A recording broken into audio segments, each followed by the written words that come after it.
What's going on, YouTube? Welcome back to the channel. Season 12 of Apex Legends has kicked off in a pretty big way, and with it comes a whole bunch of balance changes that have changed up the weapon meta in a pretty significant way. And that's why today I'm coming at you with the first weapon tier list for Season 12 to help you get started, or to at least give you a jumping off point. Just a quick reminder, if you found this content helpful in any sort of way, please let me know down below, leave a like, comment, and subscribe to the channel. But without further ado, I'm Brad from Last Call Gaming, and let's tap into it.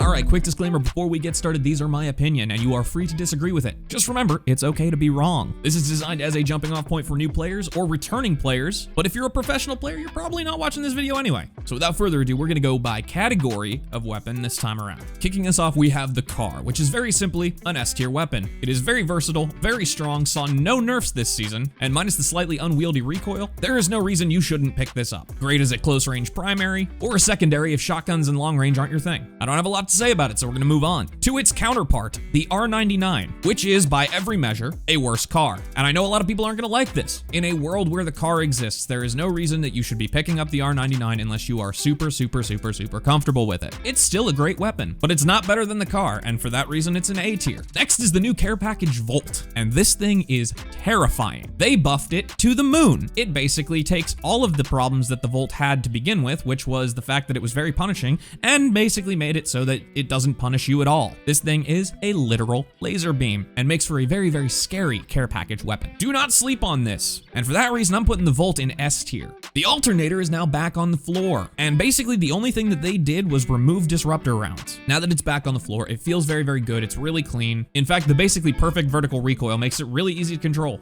I almost forgot how much I missed this thing being on the ground. It's a solid choice. For that reason, alternator is A tier. The Prowler. The Prowler has seen exactly 0 changes this season, and so my opinion on it is basically the same. Really strong, really great hip fire. You gotta get a mag on this thing. Where it lets you down is in its base form, because you cannot miss any shots. That being said, it's still hyper accurate and it's still a great pick. And for that reason, I'm gonna leave it in A tier this season. Moving us on to the Marksman weapons. I'm gonna say this now, and it's probably gonna come back later, at least for the first split of the season. Long range weapons ain't it. More on that later. But kicking us off, we have the 30-30, which got a very soft buff with shatter caps. If you pick the shatter caps up, automatically hip fire is a shotgun, and this makes a solid argument for one of the better shotguns in the game. Past that, it comes down to if you can hit your shots. It's a little unreliable, and without a sight, it can feel a little bit clunky. I'm gonna be honest, for me, it's hit or miss, quite literally, and it's the inconsistency that makes me want to put this pretty comfortably in B tier. Next, we have the bow, another one that got a soft buff with shatter caps. The bow is a sleeper pick. Either you love it or you hate it, but if you love it, you know exactly why. It's really strong in the right situation and in the right hands. But it ain't for everybody, and for that reason, I am also going to put it in B tier. The triple take is a monster. They nerfed it a little bit. It does 2 less damage per pellet, and yet it still makes a great argument for being one of the best shotguns in the game, which is weird because it's a marksman weapon. But this thing got a huge buff with the brand new hop-up kinetic loader. Now, kinetic loader is interesting because the timing of the slide reload is kind of tricky. However, the speed that it adjusts the choke is nuts. This thing can dial a shot for you so quickly that it's almost unfair. In my opinion, the damage nerf was negligible. I think it still feels very strong. You're putting yourself at a disadvantage if you're not picking this up. The triple take is going to be our next entry into S tier. The care package G7 Scout, still terrifying. Don't have a lot to say. You should pick this up. You will hurt your opponents with it. Right now, it's the best marksman weapon in the game by a mile. G7 Scout S tier. Moving on to shotguns, we are entering a really crazy shotgun meta. And that is because Mad Maggie exists. Now, this is mostly for a separate video, but Mad Maggie is probably going to be a staple in most team comps going forward. Her kit is very useful. It's a little on the strong side, will probably be tuned down, but even so, her existence buffs the crap out of shotguns. And so starting us off, we have what I'm actually gonna say is probably the weakest of the bunch right now, the EVA 8. Now, the EVA 8 got nerfed into the ground early last season, hasn't been the same since. It just doesn't feel as good as it used to. That's not to say that it's bad, but you should be picking up any of the other 3 shotguns first. I think it's just kind of okay right now, and I'll explain myself further with the others. The EVA 8 is C tier this time. The Mastiff. If you've watched these videos before, I have not been kind to this thing. You can scope the link up above if you don't believe me. It has never felt good to me, but it did get a huge buff this season. A really fun draw animation for Mad Maggie, but in all seriousness, it feels better this season within the balance of the other shotguns. I still think it's very inconsistent. However, with Gibby specifically, it's probably the second best shotgun you can pick up. and I have a theory. I think it's because of the rhythm of the bubble peak. It fits the timing of the strafe really, really well, and because of the horizontal spread pattern, you're almost guaranteed to make contact at least a little bit. If you are a Gibby player, you should be picking this up. For everybody else, be hesitant, but it is probably the third best shotgun in the game right now. The Mastiff, which is a hill a lot of people wanted to die on, is now B tier. Next, we have the PK, and there's no way around it. It's the best shotgun in the game right now. Kinetic loader makes this thing hit like a train. It also gives you the opportunity to peek cover really quickly and just smack the crap out of somebody. Honestly, I think this is what you should be using if you're a Mad Maggie player. I haven't dialed in the mechanics of kinetic loader, but I am very, very excited to see what people do with this, because I think it's honestly going to be a game changer and it might be a little bit broken. But for right now, the PK is back on top. It's basically a care package weapon. And for that reason, the PK is going in S tier. Next is the Mozam, and a lot of people aren't going to like what I have to say about this. I don't care. The Mozam is very good. In fact, again, for Mad Maggie players, this is something you should consider, because with hammer point rounds, thing slaps. It's still a great run and gun weapon. It's probably one of the best pistols in the game right now, and it makes a solid argument for being a really solid shotgun. The fact that it's full auto also makes it really great, because you have some spray and pray that can get you the upper hand in a fight. It ain't the best, but it certainly ain't the worst, and honestly, I think it's a bit of a sleeper pick. I'm actually gonna put this in A tier. Moving on to the assault rifles. Pretty straightforward. R301 hasn't moved at all. Still one of the best guns in the game. A lot of people like to say, oh, it's a baby gun for babies. There's no recoil, yada yada. Work smarter, not harder. It's just good. It's straight up bread and butter. There's nothing wrong with this weapon.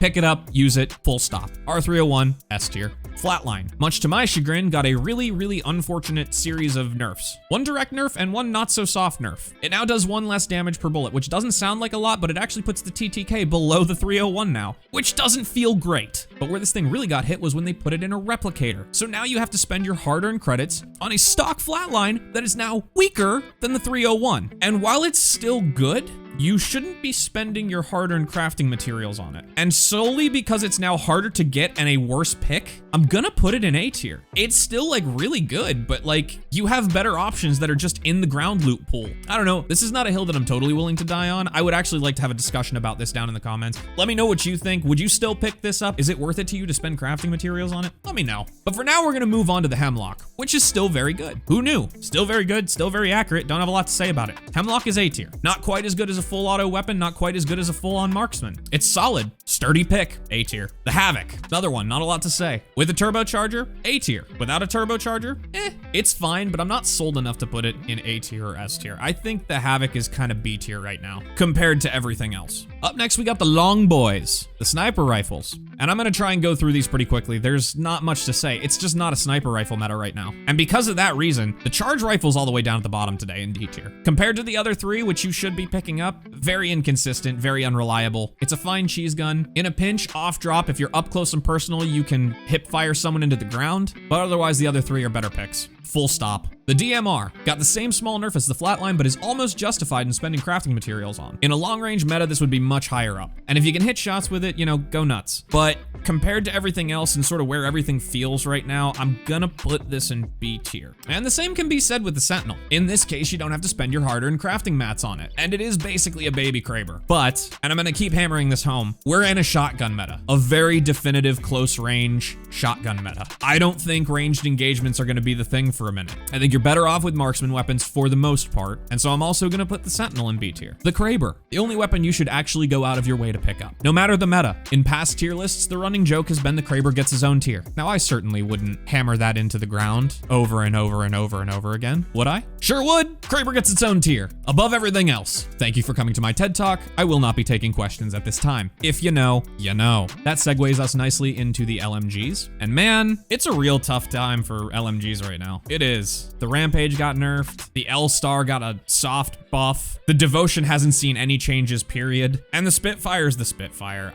I'm gonna say it. The LMGs are just kind of underwhelming right now. They just are. Kicking us off is the Rampage. It got nerfed into the ground. It was not that big of a problem to begin with. I know a lot of people hated it. I have a theory. Last season was so smooth and uneventful, I think people just needed something to be mad at, and they took it out on the Rampage. I could count on one hand the number of times I lost a fight to this thing. For the life of me, I think it is such a detriment in close range. Having to carry the thermite to make this thing viable, just unless you're playing Fuse, which is so specific of a scenario, it was just kind of meh. It was never that great. Anyway, it's much worse now. There's still no recoil. if you're comfortable with it. If you want to tap fire it, I guess that's fine, but you got marksman weapons for that. People are gonna have something to say about this. I don't care. It's not that good. This is a hill I am willing to die on. The Rampage is C tier. It's not good. It's just not. We are gonna move on to the L-Star. The L-Star, I love the L-Star personally, but I sat down today and I was doing some calculations on TTK and it just felt so slow. It feels like it takes 2 or 3 too many bolts to actually kill someone. Off the rip, unless they have like purple armor, you're gonna be able to one clip them if you hit most of your shots, but like even still, it doesn't leave a lot of room for error. I think the L-Star is still pretty weak. I think compared to the other automatic weapons and the shotguns and everything else, I think you're better off picking something else. And so I'm also gonna put it in C tier. The Devotion is kind of in the same boat as the Havoc. Like, if you find a turbocharger and a Devotion in the same country, pick it up, use it for the rest of the game, take it home with you, hold on to it forever. But if you don't find a turbocharger in the vicinity, it's just almost not worth picking this thing up. It just eats through ammunition. It takes a calendar year to spin up, and you do have to have the recoil control. If you're playing on controller, there's almost no point in picking it up at all. You know, LMGs are hard to balance because it's so easy to make them overpowered, but even this one is just relatively underwhelming. I'm gonna put it above the other two, but I'm not married to this idea. I'm gonna put it in B tier because for mouse and keyboard players, if you can control the recoil, this thing will shred. Otherwise, take or leave. And finally, we have the Spitfire, which again is underwhelming to me. If it wasn't in the care package, I'm not sure I would be so critical of it. But it is a care package weapon, and it's supposed to be scary. Granted, it'll still shred you, but the biggest counterplay to LMGs is movement and hardcover. It's a good weapon. It's sturdy. Of the care package weapons, it's the weakest of the 4. Of the LMGs, it's the strongest of the 4. Personally, I think the Volt is in a better spot. I think the Volt is stronger. I think you melt people a lot faster with the Volt. This is another one. I didn't get killed by it enough last season for me to go, oh God, it's a Spitfire. Ah. And so I'm gonna put it in A tier. It's strong, it's sturdy, but there's always a but. And finally, we have the pistols. 2 of them got a soft buff with hammer point rounds, starting with the P2020, which is still garbage, even with hammer point rounds, which is deceptive. The hammer point rounds make it very strong.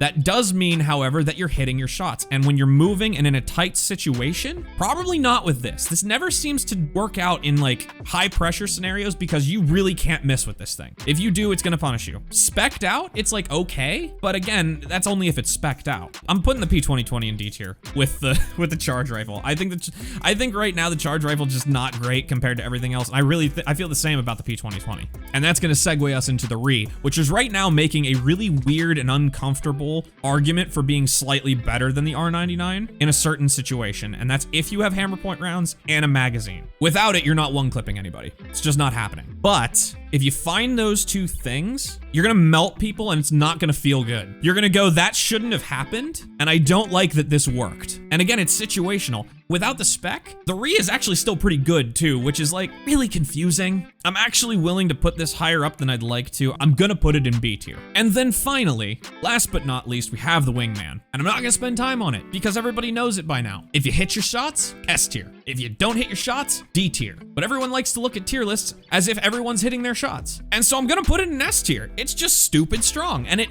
always seems to get stronger through series upon series of soft buffs. Though I was hypercritical of pretty much everything on this list, I still firmly believe that the gun balance is in a really good spot. At the end of the day, play what makes you feel most comfortable. I'm just some schmuck on the internet who plays this game way, way, way too much. And so there we go, the Season 12 weapon tier list. Hope you found this helpful. If you did, please be sure to leave a like and comment, and consider subscribing to the channel. But otherwise, thank you so very, very much for watching, and until next time, cheers.